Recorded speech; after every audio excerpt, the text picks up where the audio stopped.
Voilà, hier on parlait de la femme enceinte, ce soir on parle de l'enfant. Cécité chez l'enfant, cause et prévention, on en parle avec Yasmine Damataï et son invité. Mais avant, on suit ce reportage de Cécile Rondet sur la cataracte. Une tache blanche sur cet œil, mais pas anodin. Il s'agit de la cataracte. Autrefois considérée comme une maladie de la vieillesse, ce mal existe sous différentes formes et peut conduire à la cécité. Cette maladie-là qui va toucher électivement une partie de l'œil, un organe de l'œil qu'on appelle le cristallin. Le cristallin, c'est une lentille. Lorsque justement cette lentille-là qui est transparente s'opacifie, l'image ne passe plus et on fait ce qu'on appelle la cataracte. Alors la cataracte, elle peut toucher les personnes âgées, elle va aussi toucher parfois des gens plus jeunes et des enfants. Ça peut être un coup qu'on porte sur l'œil, ça c'est chez les sujets jeunes en cas de traumatisme, mais ça peut être aussi une altération, un petit virus qui a attaqué l'œil dans l'enfance et qui a altéré une partie de cette enveloppe et qui crée justement la cataracte. Ça peut être la prise de médicaments, pourquoi pas, qui peut aussi produire cela. Des conséquences préjudiciables pour la vue.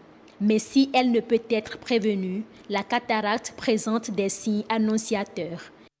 Lorsque déjà on commence par moins distinguer sa fenêtre ou moins distinguer une cible sur un mur en particulier, lorsqu'on commence par ne plus très bien voir les marches d'escalier par exemple, et ça peut être déjà des signes annonciateurs d'une cataracte qui est en train d'évoluer, de naître.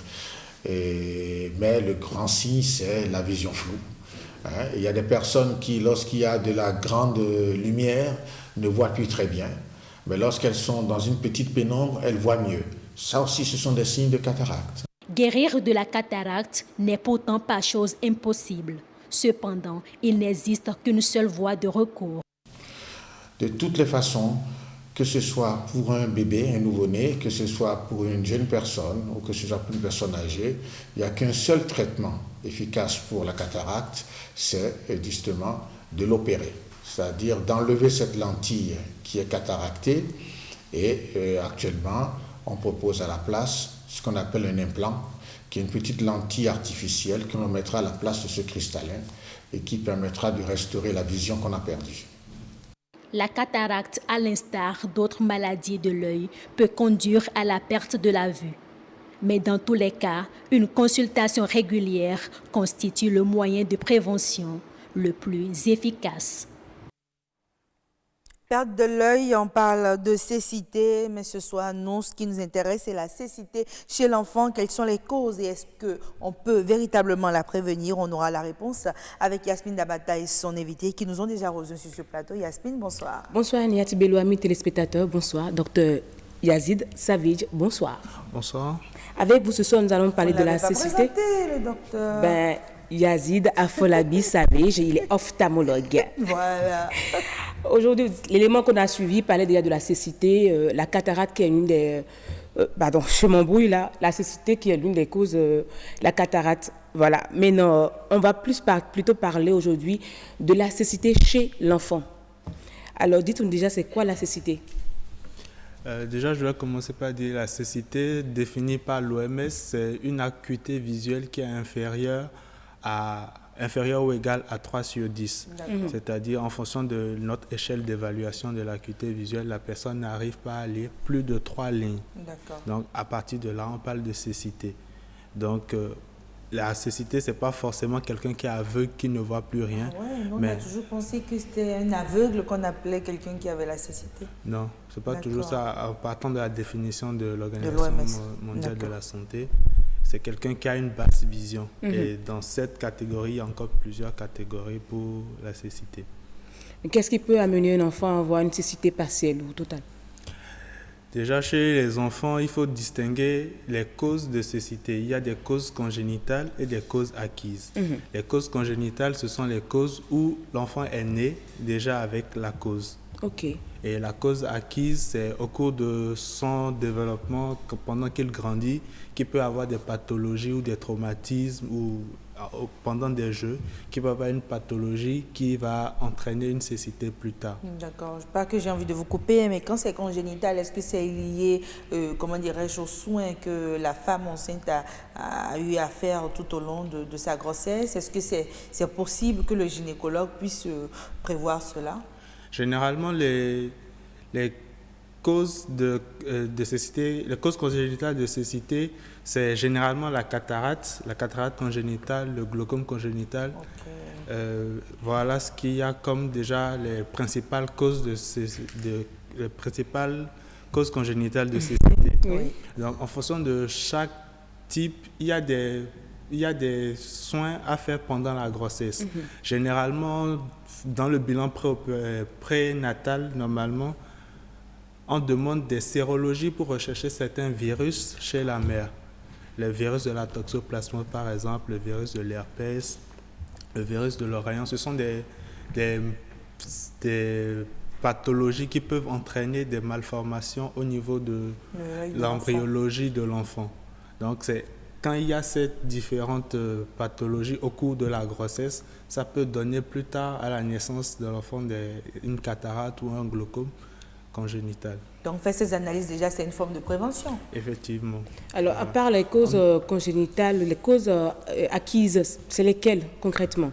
Les causes acquises, généralement, il peut s'agir, par exemple, des enfants pendant un jeu où ils sont en train de se lancer. Je ne sais pas, généralement, les enfants, quand ils s'amusent, ça va dans tous les sens. Ils s'est lancé quelque chose et puis son copain l'a reçu sur l'œil, qui entraîne peut-être une plaie au niveau de la cornée. La cornée, c'est le hublot transparent qui est devant le noir. Okay. Donc, ça peut entraîner une plaie et on peut traiter cette plaie-là qui va finir par une cicatrice blanche au niveau de l'œil. Et cette cicatrice blanche-là, est responsable de la baisse de son acuité visuelle. Donc, on parle déjà de cécité en fonction du stade de son acuité visuelle. Et à quel moment on peut savoir que le bébé, le tout petit déjà, il a un problème de cécité? Déjà, chez les enfants, il faut distinguer. À partir de 3 mois, déjà, un enfant est plus ou moins mobile. Okay. Quand on lui tend des objets, il les attrape. Généralement, il les met directement à la bouche. Mais si on observe un enfant qui, même quand on lui tend quelque chose, il ne le prend pas, a priori, il ne le voit pas. Okay. Parce que généralement, les enfants ils sont très curieux. Quand ils voient n'importe quoi, ils veulent toucher. À partir de 3 mois? Oui, généralement, parce qu'à partir de 3 mois, il est un peu plus vif. Mais avant 3 mois, généralement, le signe qu'on retrouve le plus souvent en consultation, les parents viennent pour dire qu'il y a une coloration blanche au niveau de l'œil. Okay. D'accord, là, c'est probablement une cataracte ou un signe d'une tumeur au niveau de la rétine. Donc, c'est ces différents signes-là. Et chez certains enfants aussi, ils ont de beaux grands yeux. Okay. C'est-à-dire le noir qui est là est plus grand que la normale. Ah, d'accord. Oui. Donc, on ne voit pas tellement le blanc, mais plus de noir. On ne voit pas tellement le blanc. On parle de mégalocornée. Okay. Ça, c'est le principal signe qui signale voilà, un glaucome congénital. D'accord. Donc, voilà les différents signes par lesquels mais vous avez parlé de 3 mois. Donc, elle doit forcément attendre 3 mois pour voir si l'enfant a un problème de cécité, c'est ça? Non, généralement, 3 mois, c'est un seuil. Okay. C'est un seuil. Mais la maman peut le constater plus déjà tôt. Bien avant. Et c'est en ça qu'on dit, quand les mamans constatent quelque chose qu'ils ne comprennent pas chez un enfant, se référer à un spécialiste ou à quelqu'un qui s'y connaît pour avoir une idée réellement de ce que c'est et de ce qu'il faut faire. Dans le cas d'une cécité partielle, jusqu'à quel âge comme ça, chez l'enfant, on peut parler de porte de non-retour? De porte de non-retour. Alors, ça dépend de la pathologie. Okay. Ça dépend de la pathologie. Si c'est une cataracte, si la cataracte est sur un seul œil, généralement, on demande qu'on opère l'enfant le plus tôt possible, dès qu'il peut supporter une anesthésie générale. Okay. Donc, mais la pleine maturité de l'acquisition de l'éducation œil-cerveau, ce développement se fait réellement entre 0 et 5 ans.